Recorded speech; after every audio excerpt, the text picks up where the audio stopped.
Hello, my friend. Welcome back to the Mindset Check podcast. I'm your host, Misha McKittrick. And today we're taking just a mini mindset check to help us understand and grasp the power of future me. Let's get right into it. So I heard this idea of future me syndrome, right? Future me will have more time. Future me will be healthier. Future me will read more. Future me is going to have a lot more freedom. Future me will always be future. Isn't that interesting? I love this concept, and it makes us laugh a little bit because we know how much we really do attribute to ourselves in the future. Like, things will be different when, right?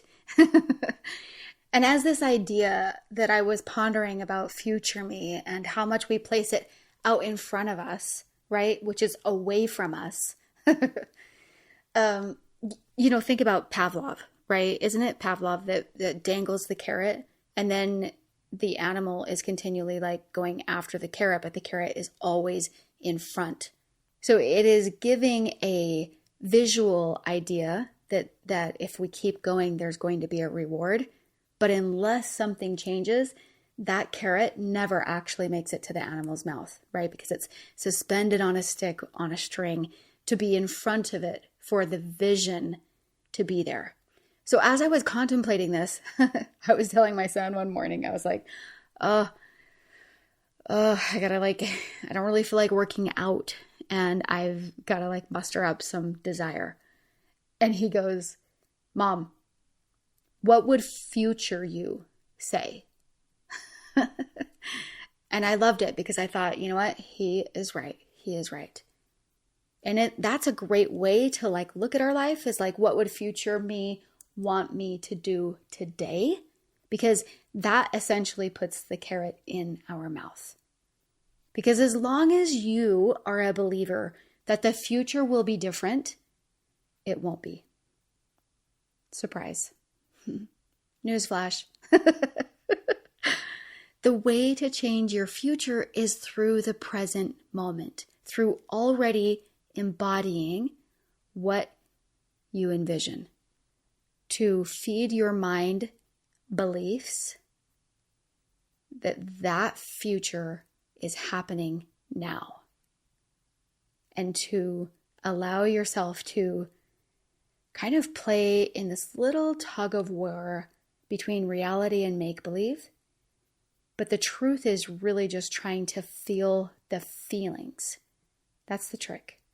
Trying to feel the feelings of the future that you desire right now. Because by acting and believing as if you're already living in that reality, your brain starts to create neural pathways that support it. And just like athletes visualize success before the game, you can do the same with your life. When your mind believes something, it actively seeks to confirm it. I always say your subconscious mind is literally your best assistant. It's incredible. So what we need to feed it is beliefs and feelings. Beliefs, like the power of suggestion, and feelings. So anytime life really isn't going the way that you want it to go, evaluate the feelings, the beliefs. Is it just true that life is hard? Is it just true that money is tight? Is it just true is that the belief? Or are we stepping into anything different? Are we challenging the belief that is bringing that reality to pass? I want to share with you a little story about Jim Carrey and his $10 million check. Before Jim Carrey became one of the most successful comedians and actors in Hollywood, he was actually struggling to make ends meet. And by the early 1990s, while he was still really unknown, Jim faced rejection after rejection in auditions. But he had a deep belief in his future. And he just knew that he was destined to achieve greatness. I'm going to pause the story right here and say, I heard Sarah Blakely say one time that she wasn't sure if it was something that she was putting out as a belief or if it was premonitions of her seeing her future. That's the point we want to get to. So confused between the two that it doesn't even matter, okay?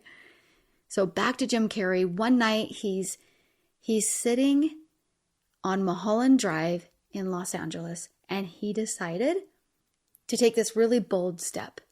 And he wrote himself a check for $10 million. And in the memo field, he put, for acting services rendered. And he dated it for Thanksgiving of 1995. Okay, so 5 years later. He kept the check in his wallet as a daily reminder of the future he envisioned for himself. But he didn't just wait for the future to come to him, right? He began living as if he was already that successful actor. He worked hard, he took risks, he kept showing up with the belief that he already was this person who could command such success. In interviews, he later shared that he would visualize directors being interested in him. And he envisioned people that he really respected saying to him, I like your work. Ooh, that's a great tip. So fast forward to 1994, just before Thanksgiving, Jim Carrey landed the role of a lifetime in the film Dumb and Dumber, and his pay for the movie, exactly $10 million. Jim Carrey's story is a testament to the power of belief and acting as if your future me is happening right now. Stop dangling it on a carrot. Stop putting it out in front of you. Stop thinking it will get better when, and create it now. I hope that you can see the connection between future me being the person that I will never be and future me as the person that I am now, today, and therefore completely changing and rewriting my future. It is in this little trick that you have more power than you think you do. All right, my friend, thank you so much for hanging out with us today. I hope that today's episode helped you look at something that is happening in your life and gave you this spark of a desire to create it in a different way. If you haven't already, I would really love it if you could rate and review the podcast. If you take a little snapshot of your review and you DM it to me on Instagram at my friend Misha, that's Mesha, then I will enter you into a little contest that we're having, a little drawing for a reward. So I would really appreciate you doing this simply because it helps the podcast and it's a way for you to do something without really expecting something in return. But I'm here and I want to reward you and it's really just about recognizing you and being able to thank you. So run over and give the podcast all the stars that you can give the podcast and write up a little bit of a review on the podcast and your thoughts about it. All right, my friend, before we go, I want to share a quote with you by Henry Ford.